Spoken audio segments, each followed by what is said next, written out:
Hello everybody and welcome to chapter number 3. As you know, I'm Professor Algarra and we're going to start talking about the equilibrium of a particle. This chapter particularly, it's a short one, but it has important information that we need to cover.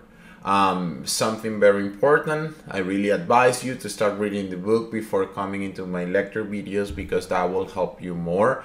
I have included a few exercises in the lecture that I will be solving with you so you can get used to everything. As always, remember that I have an accent, so you might want to go back and forth into the presentation in order to, double check what I'm saying and everything. All right, let's just get started. So we're going to start talking about coplanar forces system. This is an example of a 2D, or as we call it, coplanar force system. If the whole assembly is in equilibrium, then particle A is also in equilibrium. To determine the tensions in the cables for a given weight of cylinder, you need to learn how to draw a free body diagram and apply the equations of equilibrium. I'm pretty sure you're familiar with this from physics, so we're going to learn how to write a free body diagram in order to get the equations that we need. So what are the free body diagrams? Like I said, I'm pretty familiar with this, but I just want to reinforce everything that we know by now. So FBD are one of the most important things that you need to know in order to move along with the statics. Okay, we use these to get forces or to develop equations that we can solve to find unknowns. It's just a simple drawings that will show the external forces acting on a particle, and it's key to being able to write these equations and then solve for the unknowns. So it's very, very important that you know your math skills. So how do we do it? So first of all, when you want to do a free body diagram, you need to imagine the particle to be isolated and cut free from its surroundings. So for example, if you are concentrated into the A in order to get your free body diagram, you have to picture A just as a simple dot. Then after that, you have to show all the forces that act on the particle. Active forces, they want to move the particle, and reactive forces are the ones that tend to resist the motion. Sorry. So I basically wouldn't worry about number 2 that much right now. What is very important is that you actually know how to place the forces acting on them, and that's it, because at the end of the day, with the sign convention, you will be able to see if it's active or reactive. Identify each forces and show all knowns, magnitudes, and directions. Show also the unknowns, magnitudes, and directions as variable in order to solve for this. So for example, if you have right here small one that we have here, if we convert that into a free body diagram, we're going to have force B that is given by the tension, and that force, it has an angle of theta. An angle theta of 30 degrees, and that's along the X. This one, as far as chapter number 2, you must remember that FB will have a component in X as well as will have a component in Y, and that will be obtained by using trigonometry. Then you have FD, which is aligned with the X direction, and finally you have FC, which is 392.4 newtons. And what is that? It's basically the mass multiplied by gravity. Remember that mass as it is not a force, but the weight is a force, and in order to get the weight, you just have to multiply mass times gravity. For us, it's 9.8. You do the calculations, that's it. So since the particle is in equilibrium, the net force at A, it's equal to 0. So whatever that is, if it's pulling or impacting the particle, at the end will be 0. Sum of forces is equal to 0. In general equilibrium for the particle, what we tend to do is divide those forces into X and Y. And like I said, I'm pretty sure you're familiar with this. So basically all the forces into the X direction plus all the forces into the Y direction will be equal to 0 in the vector form. okay, I and j as we did it, vector equation, remember that. Okay, that's one method. But what we do in order to get a number, in order to get magnitudes, they're always like sum of forces of x on the x direction equals to 0, sum of forces of the y direction equals to 0, and that will give us a result in a scalar form, a number. Just remember that. The one right here will give us a vector. So these are two scalar equations of equilibrium, or as they call it, equation of equation, and they can be used to solve for two unknowns. If you have obviously a third axis per se, like z, then you will have more unknowns. But as far as it goes right now, just remember that all the forces will be equal to 0 because they're considered to be in equilibrium. So moving along with this, with the same example, we had the free body diagram, and we need to find, for example, some forces in B and D. If you take a look at this equation, right? Well, at first we have the free body diagram. So in the x direction, FB, which is this times the cosine, because remember you will have an imaginary triangle. So if you want to get this component of the triangle, you will have to multiply that by the cosine of 30. Then minus FD, because it's going into the opposite direction, since you already established that the positive direction will be on the right side of x. So sum of forces of the x direction will be FB cosine of 30 minus FD, and that's equals to 0. And you have your first equation right here. Your second equation will be along the y direction, which is this component. Which is this component. And this component will be FB multiplied by the sine of 30 right here. Minus 392.4, which is the weight force. That's equals to 0. With that, you will get these results. 785 newtons and 680 newtons for FB and FD respectively. So what's important right here, it's not none of these arrows, okay? Don't worry about those now. You just have to know that you assume that your force was going down, and that will be a negative based on the sign convention that you gave right here.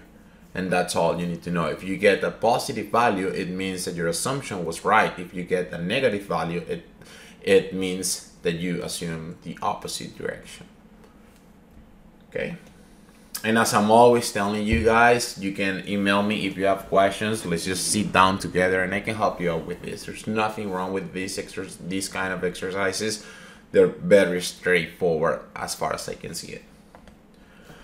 So spring force, you know, as always, the spring force is calculated as the spring constant times the deformation of the spring. The deformation of a spring, which is this one right here, is nothing more as will be equals to final length minus initial length. That's it.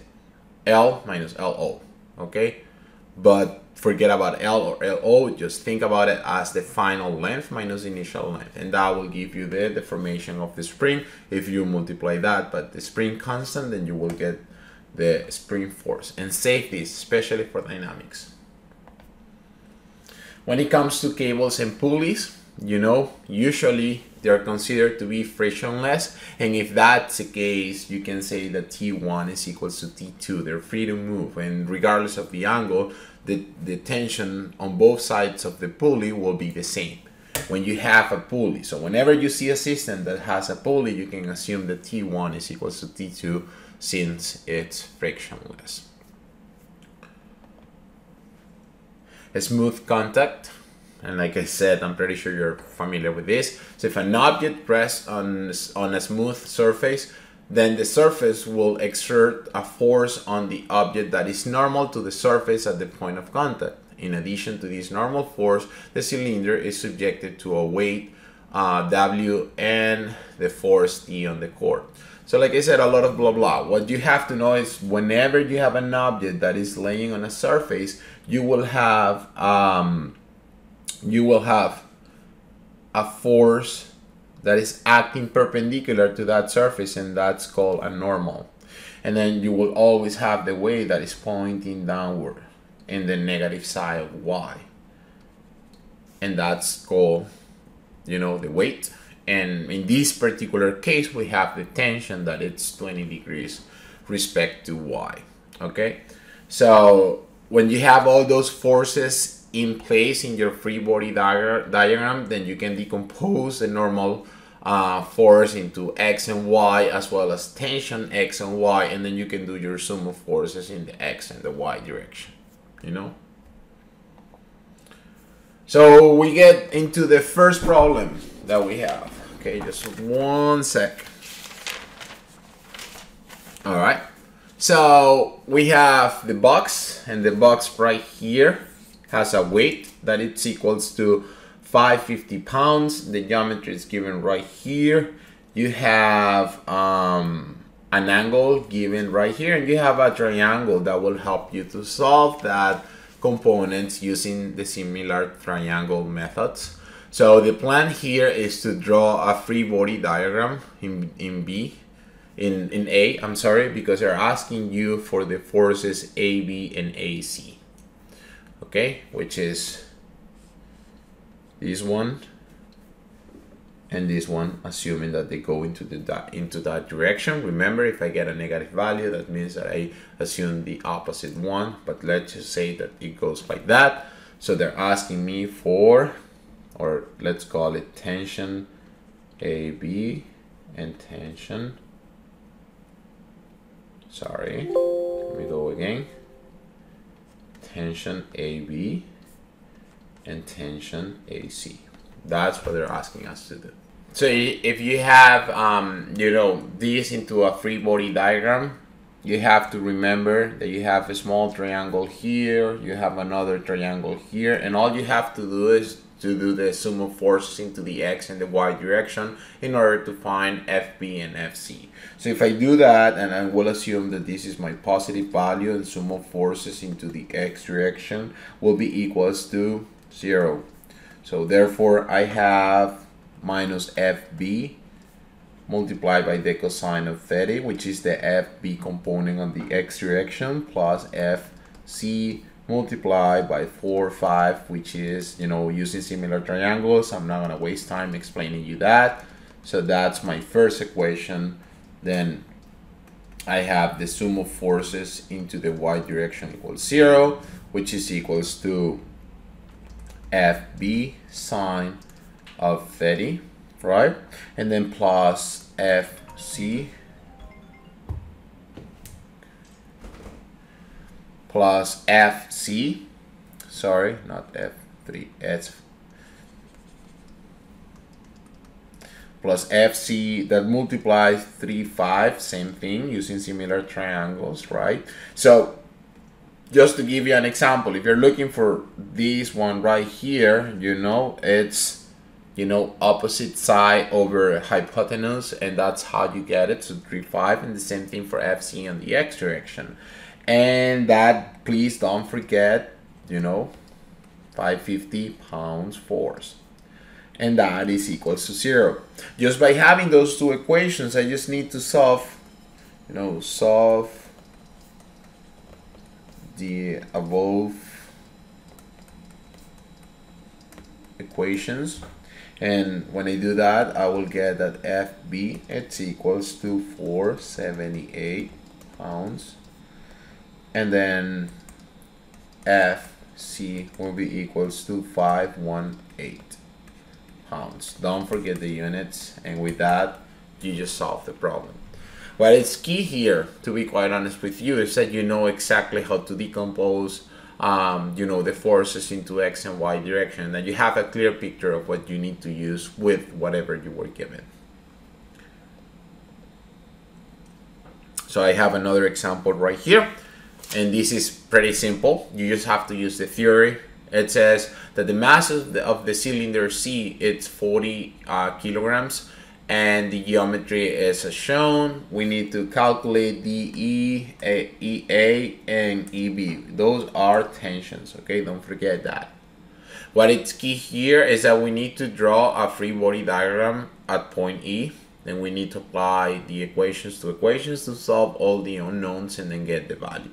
What is very important here is that you remember what I just taught you before about when you get a pulley that is frictionless, and if you assume that that tension, right, will be the exact same tension that you have right here. So T1 is equals to T2. So therefore, if you have 40 kilograms, your force is equals to mass times gravity, which is 40 times 9.8. And that will give you a total, if I'm not mistaken, of, hold on 1 second, 392 newtons according to my calculations. Okay, and that force, it's exactly the same force EB or TEB. So boom, you have one. So what we need to do after that, it's to make our free body diagram at point E right here, and that's what we did. We just need to decompose all of the equations, and we're going to get something like this. So sum of forces into the x direction, don't forget, you know, your positive sign will be equals to 0, and therefore we get something like minus TEV, right, plus TEB, and then the component on that direction, which is cosine of 30, and that is equals to 0. So if you already know that TEB is 392, now you can just solve for TED, and then you will get a total of 340 newtons. Boom. So now we just need to do the same thing on the y direction. Don't forget your positive sign, and that will be 3, that's equals to 0, which is equals to 392, right, which is TEB, multiplied by the sine of 30. And then we also have, sorry, minus T EA, right here, and that it's equals to 0. T EA will be equals to 196 Newton, and there you go, you have the solutions. What was key here was this guy right here, that you remember that when you have a pulley, T1 it's equals to T2, and with that theory you solve everything that you needed to solve. So moving into the next explanation, now we're going to talk about the equations of 3D equilibrium. When a particle is in equilibrium, the vector sum of the forces acting on it must be 0, as you already know that because we already explained it. This equation can be written in terms of A, Y, and Z components, as you can see right here. The sum of forces in the X direction, in the I, plus the sum of forces in the Y direction, J, plus the sum of forces in the Z direction, K, it's equals to 0. What is this? This is vectors. Don't forget that. That's vectors, not scalars. So that's when vectors are given. Therefore, when they're, you know, in equilibrium, that's how they will be shown. So when we have scalar equations of equilibrium, then we can have separate formulas for, you know, sum of forces in the X, Y, and Z directions in order to find the scalars, unknowns, and knowns, and solve the equations. That's all. It's very simple. It's exactly what we just explained, but now we're adding the Z direction of the forces. So now there are a couple exercises that I want to go over with you, but I will not be solving these exercises. I just have the answer and the way the book was developed, and what I want you to focus it's on the explanation of the two exercises. These particular two exercises are actually solved by everything that we have learned through chapter 1, 2, and 3. Okay, so for forces, like we were talking, you know, about when we have forces along X, Y, and Z, you know, how to get these equations to work and everything. So we have 4 forces in the geometry shown right here. And they're asking us to find the tension between point A and B, point A and C, point A and D.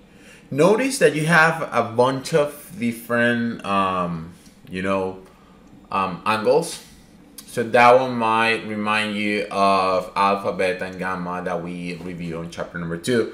But then the plan is what it's important. As always, a free body diagram around particle A will help us a lot to find those components.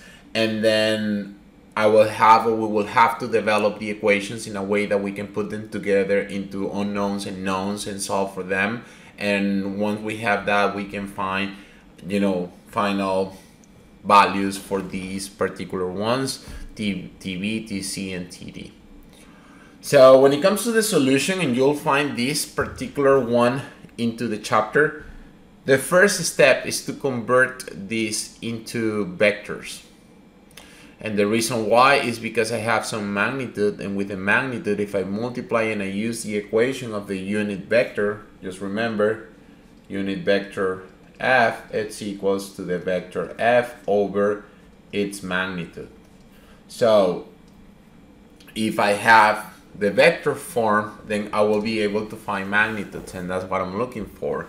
So I will write TB, TC, and TD in a vector form. So TB, as you know, only has one component because it's along the x-axis. Furthermore, for TC, we have to decompose TC into the k direction, but don't forget that you have TC right here, and we can call that as a TC prime, and at the same time TC prime will have a component along y and a component along x, and that's what we do right here with this by using cosines and sines. So it's pretty much a repetitive process of what we did in chapter number 2.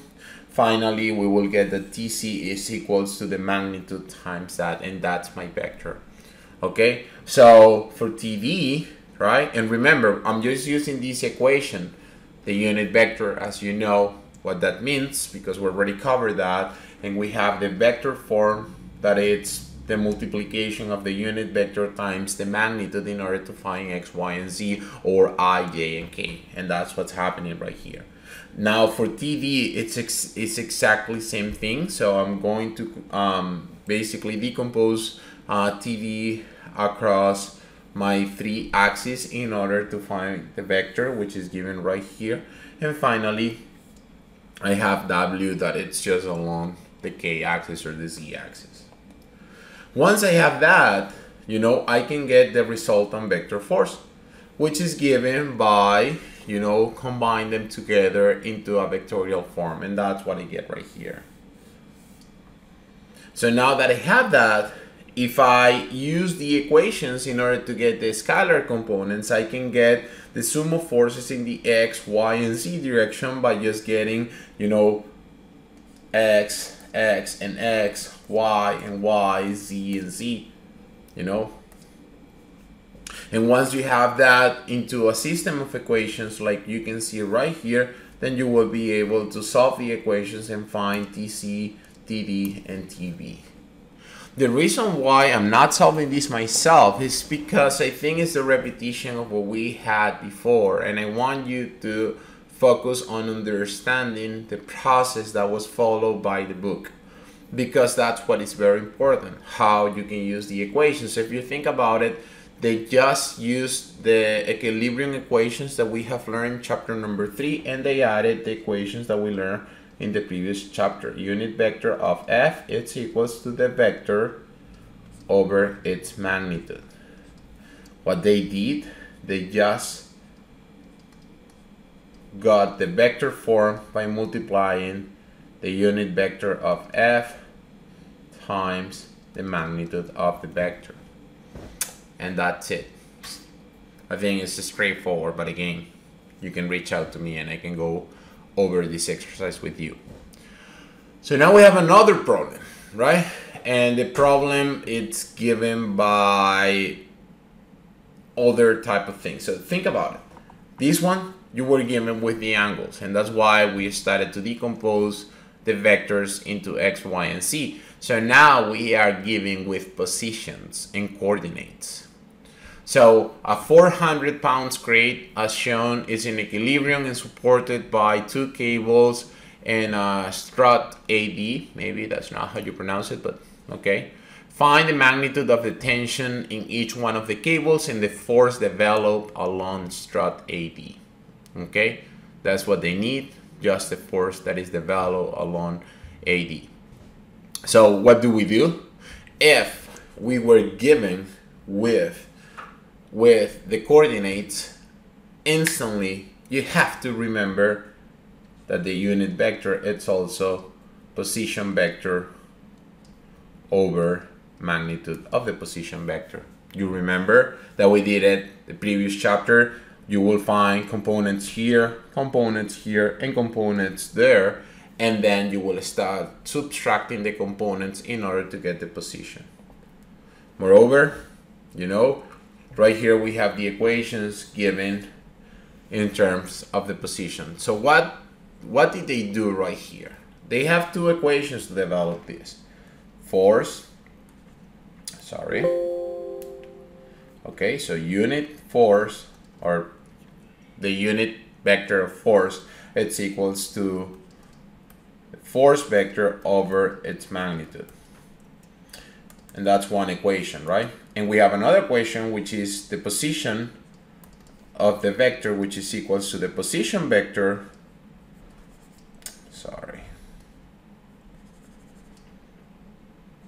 the position vector over its magnitude.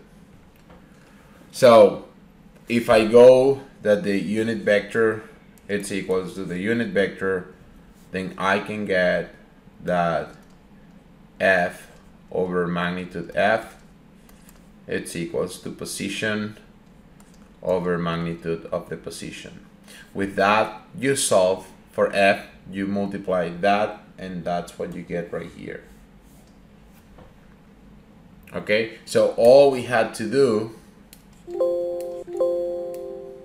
is just to get the positions, subtract the positions, and then solve for these equations in order to find what I need. Once you have FB, FC, and FD, you know, and you have components, you have component I, J, and K. Once you have that, all you have to do is just put together a system of equations just like we did before. The only difference was that in the first exercise, we were giving angles and we were decomposing the forces into the axes. In this particular case, now we have position and we have to go with the positions. So at the end of the day, it's like a puzzle. It's what I have and how am I going to use that to solve the exercise. So I have my system of equations, 1, 2, and 3. And then I just have to solve the system of equation in order to find F, B, C, and D. So with this, I'm concluding with chapter number 2. With chapter number 3. Like I told you at the beginning, this is a very short chapter.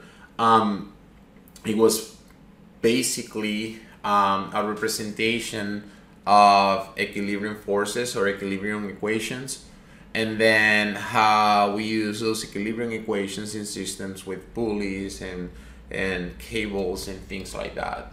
Okay, it's a very straightforward. It's not as heavy as chapter number 2, but everything is now being combined in order to move into the second part of the class. That's it for this chapter. Email me if you have any questions, and if you don't, I will see you in the next one. Thank you.